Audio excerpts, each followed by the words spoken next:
Okay, sure. Then go. Good afternoon and welcome to the Town of Strathmore Special Council meeting held here in Strathmore, Town of Strathmore Council Chambers, October 29th, 2014 at 5 p.m. First order of business is to call to order. Haven't done this before. Public hearing, there is no public hearing, so we will move on to agenda amendments and adoption. Worship, I'd move to adopt the agenda as presented. You've all heard the motion. Is there any discussion on that? All in favor? Previous minutes, there are none. We have no delegation speaking to us today. We have no bylaws being raised or discussed today. Old business, there is no old business under item number 7, which brings us to item 8, new business. And item 8.1 is matters relating to council. And at this time, I will read a prepared statement from the Strathmore Town Council. It has been determined by Strathmore Town Council that Mayor Michael L. has, over the past year, committed a series of breaches of the Town of Strathmore Mayor and Councillor Code of Ethics and Conduct Policy and the statutory obligations of councillors and council as set out in the Municipal Government Act, RSA 2000, Chapter M-26, with respect to the following: A, communication with town administration and staff, and B, councillor involvement in the town's administrative functions. The mayor's conduct over the past year has created significant concern for both town administration and council. For this reason, Strathmore Town Council has chosen to censure Mayor Michael L. Deputy Mayor Fuel, I have the prepared motion. I would like to hear it, please, if you would read it into the records and for the attending audience. I move that council censure Mayor Michael L. for taking actions contrary to his obligation as a councillor pursuant to the Municipal Government Act, RSA 2000, Chapter M-26, and the Town of Strathmore's Mayor and Councillor Code of Ethics and Conduct Policy, with respect to his communication with town administration and staff and his involvement in the town's administrative functions. Town of Strathmore Council hereby directs that Mayor Michael L.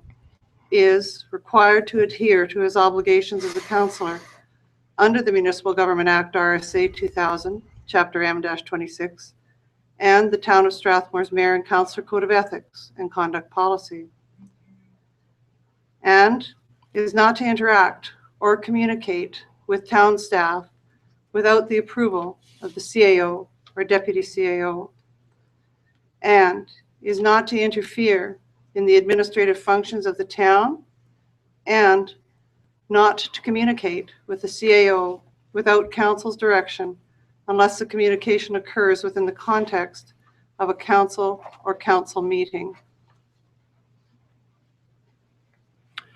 You've all heard the motion. Is there any further discussion, comments after that motion? Then I'll call the vote. All in favor of the motion? The motion is passed unanimously. Are there any further comments that would like to be made by any of the councillors? Councillor Blockland? Thank you, Your Worship. I think it's important as council for us to get this information out to the public so they get it out correctly. This has been a very difficult, trying process for us as councillors, our CAO and Deputy CAO. Mayor and council are bound by rules and regulations governed by the MGA, Mayor and Council Code of Ethics and Conduct Policy, and Council Procedural Policy. Sometimes, as in life, we stray from these guidelines and cross that imaginary line, at which point a correction and an intervention has to take place. Today, council has used this option at this meeting to enforce and correct these issues. It's important to know to the community it is council's extreme and united desire to move forward as a team with our CAO and Deputy CAO to do what is best for Strathmore, which is why we are all here in the first place. Thank you. Thank you, Councillor Blockland. Are there any other comments from any of the other councillors? Motion to adjourn. I just have one last thing, sorry. In closing, council wishes to advise that any continuation of the identified conduct may result in an escalated response by council. And this indeed has been a very difficult and trying time for all the councillors and the mayor and the CAO and deputy CAO and staff. But as Councillor Blockland said, this could be a very valuable tool to help the council move forward as a team. At this time, I'll entertain a motion to adjourn. So moved. You've heard the motion to adjourn. All in favor?